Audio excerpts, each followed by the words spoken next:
بسم اللہ الرحمن الرحیم۔ السلام علیکم عزیز طلباء، آپ چند منٹ درس قرآن ہوگا۔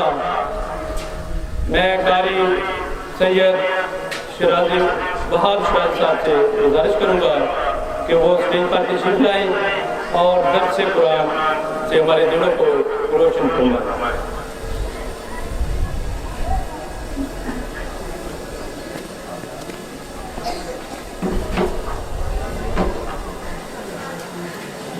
باتیں نہیں صلی اللہ رسول الکریم اما بعد اعوذ باللہ من الشیطان الرجیم بسم اللہ الرحمن الرحیم قال اللہ تعالی فی کلامہ المجید اقرأ باسم ربک الذی خلق خلق الانسان من علق اقرأ وربک الاکرم الذی علم بالقلم وقال النبی صلی اللہ علیہ وسلم العلم فریضۃ علی کل مسلم صدق اللہ العلی العظیم وصدق رسولہ النبی الکریم اللہم صلی علی محمد وعلی آل محمد کما صلیت علی ابراہیم وعلی آل ابراہیم انک حمید مجید۔ محترم اساتذہ کرام اور عزیز طلباء، اس وقت آپ کی پڑھائی کا ٹائم ہے اور وقت انتہائی مختصر ہے، تو میں 2-4 منٹ میں صرف 2-3 باتیں آپ کے سامنے پیش کرنے کی کوشش کرتا ہوں۔ میں نے آپ کے سامنے قرآن مجید کی وہ آیات کریمہ پڑھی ہیں جنہیں اللہ تعالیٰ نے دین اسلام کے آغاز میں نازل فرمایا۔ قرآن پاک کی سب سے پہلی آیات ہیں، ان آیات سے قرآن پاک کا آغاز ہوا۔ الحمدللہ ہم سب مسلمان ہیں اور اس رب کے ساتھ ہمارا تعلق ہے اور اس قرآن کے ساتھ ہمارا تعلق ہے کہ جس کا پہلا لفظ ہی یہی ہے کہ پڑھو۔ ہمارا اس دین کے ساتھ تعلق ہے کہ جس دین کا آغاز کتنا پڑھو کے راستے ہوا۔ تو اس سے آپ اندازہ لگا سکتے ہیں کہ اسلام میں پڑھنے کی کتنی اہمیت ہے۔ پہلی وحی پڑھنے اور قلم کے ذکر کے ساتھ آتی ہے، لہٰذا اس سے ہمیں پڑھائی کی اور علم حاصل کرنے کی اہمیت کا پتہ چلتا ہے۔ دوسری بات یہ سمجھنے کی ہے کہ آپ کے لیے کہ آپ کا یہ جو وقت ہے یہ بہت قیمتی وقت ہے۔ عمر کے جس حصے سے آپ گزر رہے ہیں یہ دوبارہ آپ کو نہیں ملے گا، بلکہ وقت کا کوئی بھی لمحہ انسان کو دوبارہ نہیں ملتا، لہٰذا اپنے وقت کی قدر کیجیے اور اس وقت کو قیمتی بنائیں اور اس وقت کو ضائع نہ کریں۔ آج آپ کا ایک دن اگر ضائع ہوا تو یہ دن دوبارہ پلٹ کر آپ کے پاس نہیں آئے گا، لہٰذا اپنے اس وقت کو اپنی اس بنیاد کو بنانے پر لگائیے۔ آپ دیکھتے ہیں اس کا روزانہ مکان بنتے ہیں اور مکانوں کی جب مستری مکان بناتے ہیں تو اس کو DPC بناتے ہیں، بنیاد جیسے ہم کہتے ہیں، اور یہ DPC جو آپ دیکھتے ہیں اپنے جو مکان بنتے ہیں تو یہ DPC اتنی اس کی اہمیت ہوتی ہے کہ اس پر یعنی 1-2 منزلہ عمارت بن سکتی ہے، لیکن اگر آپ 10 منزلہ عمارت بنانا چاہتے ہیں تو آپ کو بنیاد اور DPC نیچے 10 منزلہ عمارت کے لیے 8-10 فٹ گہری لے کے جانی پڑتی ہے، یعنی بنیاد جتنی مضبوط ہوگی اس پر عمارت بھی اتنی بڑی بنے گی۔ اگر آپ اپنی مستقبل کی زندگی میں آئندہ آنے والے وقت میں کچھ بڑا بننا چاہتے ہیں، کچھ بڑا کرنا چاہتے ہیں تو آپ کو آج اس کی بنیاد اتنی ہی گہری اور اتنی ہی مضبوط رکھنی ہوگی۔ اور اس بات کو آپ یاد رکھیے کہ آپ جو یہاں پر کھڑے ہیں آپ ہی کے اندر ایسے لوگ کھڑے ہیں کہ جو مستقبل میں آرمی چیف بھی بن سکتے ہیں، آپ ہی کے اندر ایسے لوگ کھڑے ہیں جو آج کو نہیں پتہ چلتا لیکن مستقبل میں وہ ہماری عدلیہ کے چیف جسٹس بھی بن سکتے ہیں، آپ ہی کے اندر ایسے لوگ بھی کھڑے ہیں کہ جن کا آج پتہ تو نہیں چلتا لیکن کیا پتا کہ 15 سال بعد 20 سال بعد آپ میں سے کوئی ملک کا وزیر اعظم ہو، آپ میں سے کوئی ملک کا صدر ہو یا آپ میں سے کوئی بڑا سائنسدان ہو دنیا کا۔ تو اس بات کو آپ ذہن میں رکھیں اور اس کو مد نظر رکھتے ہوئے اپنے وقت کو قیمتی بنائیں، اپنی بنیاد کو مضبوط کریں، اپنا وقت ضائع نہ کریں۔ آج سب سے بڑی ہماری بدقسمتی یہ ہے کہ وقت ضائع کرنے کا ہمارے پاس ایک بہت بڑا جو آلہ ہے وہ موبائل کی صورت میں ہے کہ آج آپ کے پاس نوجوانوں کے پاس موبائل ہوتے ہیں، آپ سارا وقت اس پر اپنے فیس بک پر واٹس ایپ پر بلا وجہ کے میسیجز ایک دوسرے کو کرنے اور اس پر اپنا سارا وقت ضائع کرتے ہیں۔ حالانکہ یہ ایسی چیز ہے کہ اس کو اگر آپ مثبت آپ اس کا استعمال کریں تو اس سے آپ بڑے فائدے حاصل کر سکتے ہیں۔ بہت آپ کو یہ فائدہ دے سکتی ہے، لیکن بلا وجہ سارا دن فیس بک پہ لگے رہنا، سارا دن واٹس ایپ استعمال کرنا اور اس طرح اپنا وقت ضائع کرنا، قیمتی وقت جو آپ کو دوبارہ کبھی نہیں ملے گا۔ ابھی سے 10 منٹ پہلے کا جو ٹائم تھا یہ اب دوبارہ کبھی نہیں آئے گا، ابھی جو لمحہ گزر رہا ہے یہ دوبارہ کبھی نہیں آئے گا، لہٰذا اس بات کا احساس کیجیے۔ یہاں پر اساتذہ کرام بھی موجود ہیں، میں بھی ہوں، ہم اپنے اس پرانے وقت کو یاد کرتے ہیں کہ جس وقت ہم طالب علم ہوتے تھے تو آج ہمیں احساس ہوتا ہے کہ وہ ٹائم اگر ہم نے فلاں چیز پڑھ لی ہوتی، فلاں کتاب پڑھ لی ہوتی تو آج ہمیں فائدہ ہوتا، لیکن اب ہم کچھ نہیں کر سکتے۔ بالکل ایسے ہی کل کو آپ آج کے گزرے ہوئے وقت کو دوبارہ حاصل نہیں کر سکیں گے، لہٰذا اس وقت کی قدر کیجیے اور اس وقت کو کام میں لائیے۔ آج دنیا میں جو آنے والی مستقبل کی دنیا ہے وہ ٹیکنالوجی کی دنیا ہے، جدید ترین ٹیکنالوجی، ہر چیز جو ہے ٹیکنالوجی میں منتقل ہو رہی ہے۔ مستقبل میں آئندہ 10-15 سال بعد ان سڑکوں پر جہاں پر آج ہم پیٹرول والی گاڑیاں دیکھ رہے ہیں، یہاں پر ہمیں الیکٹرانک گاڑیاں نظر آئیں گی، بغیر ڈرائیور سے چلنے والی گاڑیاں نظر آئیں گی۔ آرٹیفیشل انٹیلیجنس اور روبوٹک کا جو دور آنے والا ہے،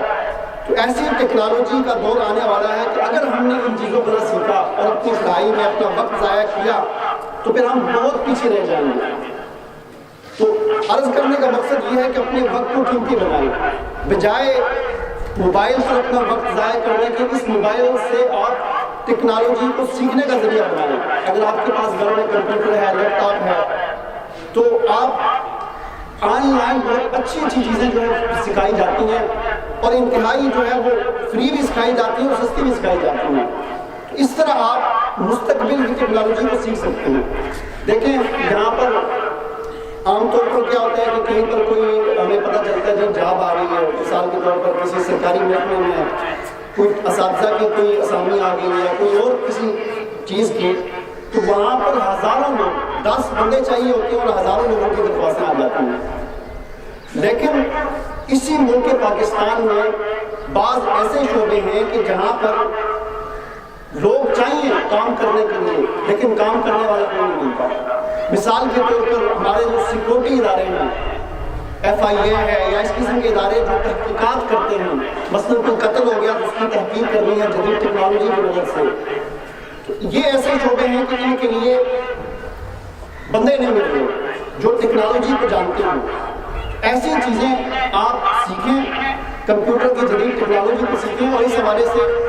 ہمارے جو ہے ایک ادارہ ہے بہت ہی زبردست، النافع کے نام سے ایک ادارہ ہے جو آن لائن کورسز کرواتے ہیں۔ آپ گھر بیٹھے، آپ کے پاس ایک لیپ ٹاپ یا کمپیوٹر ہونا چاہیے، وہاں پر بیٹھ کر آپ آرام سے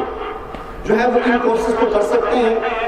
اور ان کورسز کو کرنے کے بعد آپ یعنی دنیا بھی کما سکتے ہیں اور اپنا نام بھی کما سکتے ہیں۔ لہٰذا عرض کرنے کا مقصد یہ ہے کہ اپنے وقت کو ضائع نہ کیجیے۔ اور آخری بات میں آپ سے یہ کہوں گا کہ علم یہ نور ہے، اللہ کا نور ہے یہ، اور نور جو ہے یہ غلط انسان کو یا برے انسان کو یا گندی جگہ پر نہیں آ سکتا ہے۔ لہٰذا ایک تو ہمیشہ سچ بولیں اور دوسرا اساتذہ کا احترام کریں۔ اساتذہ کے احترام کے ساتھ ساتھ آلات علم کا بھی احترام کریں۔ استاد کا ادب اور احترام بہت ضروری ہے۔ اگر آپ استاد کا جب احترام نہیں کریں گے، آپ کو معلومات تو حاصل ہو جائیں گی لیکن علم آپ کو کبھی حاصل نہیں ہوگا۔ میں نے خود دیکھا ہے ایسے لوگوں کو جو بڑے ذہین تھے، بڑا ان کا ذہن تھا، بڑا ان کے پاس جو ہے وہ ہوشیار تھے، لیکن استاد کی یا آلات علم کی بے ادبی کرنے کی وجہ سے وہ آج رکشہ چلا رہے ہیں، ایم اے ہیں لیکن رکشہ چلا رہے ہیں، بی اے ہیں لیکن رکشہ چلا رہے ہیں، کوئی دنیا میں ان کی وقت نہیں ہے، کوئی حیثیت نہیں ہے۔ لیکن اس کے برعکس میں نے ایسے لوگوں کو بھی دیکھا ہے کہ جو انتہائی کل ذہن تھے، ان کا دماغ بہت کمزور تھا، ذہن کمزور تھا، محنت بھی کرتے تھے اور ساتھ اپنے استاد کا اور آلات علم یعنی کتاب کا، سکون کا،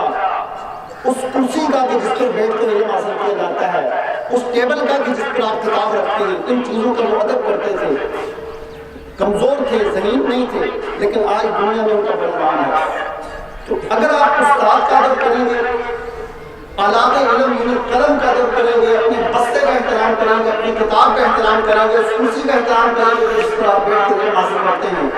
اور اس ٹیبل کا آپ احترام کریں گے جس پر آپ کتاب رکھتے ہیں، اس پر پاؤں نہ رکھیں، اس پر چڑھے نہ اوپر، اس کا ادب کریں، اللہ تعالیٰ کا یہ نور آپ کو حاصل ہوگا۔ میں ایک شخصیت کی آپ کو مثال دیتا ہوں، انور شاہ کشمیری رحمۃ اللہ علیہ، بڑی عظیم شخصیت گزرے ہیں، پاکستان بننے کے بعد فوت ہوئے ہیں۔ اتنے ذہین تھے، ان کا حافظہ اتنا تیز تھا کہ جس چیز کو یہ ایک مرتبہ دیکھ کر پڑھ لیتے تھے ان کو کبھی دوبارہ وہ بھولتی نہیں تھی۔ جیسے موبائل میں ہم ایک چیز ریکارڈ کر لیتے ہیں تو وہ اسی طرح سیو ہو جاتی ہے، تو ان کا ذہن ریکارڈر تھا، وہ جو چیز ان کی آنکھوں کے سامنے سے گزر جاتی تھی وہ سکین ہو جاتی تھی اور ان کو یاد ہو جاتی تھی، کبھی نہیں بھولتی تھی دوبارہ، صرف ایک دفعہ پڑھنے سے۔ ہزاروں کتابیں ان کو زبانی یاد تھی لفظ بلفظ۔ ان سے جب پوچھا گیا کہ آپ کا اتنا تیز حافظہ کیسے ہے، اتنے ذہین کیسے ہیں آپ، انہوں نے کہا کہ جس وقت میں طالب علم تھا، ایک تو میں اپنے استاد کا بڑا ادب احترام کیا کرتا تھا، اور دوسرا میں کتاب کا اتنا ادب احترام کیا کرتا تھا کہ آج کل تو کمپیوٹرائز کتابیں ہیں نا، تو پہلے زمانے میں کتابیں ہاتھ سے لکھی ہوتی تھیں، کاتب لکھتے تھے، اس کے سائڈ پہ وہ اس کی تشریح ٹیڑھی ٹیڑھی لکھتے تھے، ٹیڑھی لائنیں ہوتی تھیں۔ تو وہ کہتے ہیں کہ میں کتاب کی ٹیڑھی لائنوں کو پڑھنے کے لیے کتاب کو ٹیڑھا نہیں کرتا تھا، بلکہ میں اس کے دوسری طرف بیٹھ کر اس کی ٹیڑھی لائنوں کو پڑھا کرتا تھا، اتنا ہی میں ادب کرتا تھا کتاب کا۔ اس ادب کی وجہ سے، استاد کے اور کتاب کے ادب کی وجہ سے اللہ تعالیٰ نے میرا حافظہ اتنا تیز کر دیا، مجھے اتنا ذہین بنا دیا کہ آج میں جس چیز کو دیکھتا ہوں مجھے یاد ہو جاتا ہے۔ فرض کرنے کا مقصد یہ ہے کہ استاد کا ادب کریں، کتاب کا ادب کریں، اپنے بستے کا، کرسی کا، سکون کا اور تمام چیزوں کا ادب احترام کریں، ہمیشہ سچ بولیں۔ اور آخری بات یہ کہ اللہ تعالیٰ نے قرآن مجید یہ اللہ کی کتاب ہے جس میں ہماری زندگی گزارنے کا طریقہ ہے۔ جیسے آپ یہ علم حاصل کر رہے ہیں یہاں اسکول میں، اسی طرح آپ قرآن مجید کو ترجمے کے اس کے آپ نے ناظرہ تو پڑھا ہوگا، آپ ترجمے کے ساتھ اس کو پڑھیں اور یہ عزم کریں، ارادہ کریں کہ میں نے اپنی مسجد کے امام صاحب سے جا کر یہ کہنا ہے کہ میں امام صاحب، قاری صاحب، مجھے آپ ترجمے کے ساتھ روزانہ تھوڑا سا ایک آیت قرآن مجید پڑھا دیا کریں۔ تو یہ ارادہ کریں اور اپنی مسجد اور اپنے محلے کے جو آپ کے قاری صاحب ہیں ان کے پاس روزانہ 10-15 منٹ کے لیے جائیں اور ایک آیت ترجمے کے ساتھ روزانہ پڑھیں۔ انشاءاللہ 2-3 سال کے بعد آپ دیکھیں گے آپ کا پورا قرآن مجید ختم ہو جائے گا اور اس میں آپ کو قرآن مجید ترجمے کے ساتھ آ جائے گا۔ تو اللہ تعالیٰ سے دعا ہے کہ اللہ تعالیٰ ہمیں عمل کرنے کی توفیق عطا فرمائے۔ باقی دعوانا الحمدللہ رب العالمین۔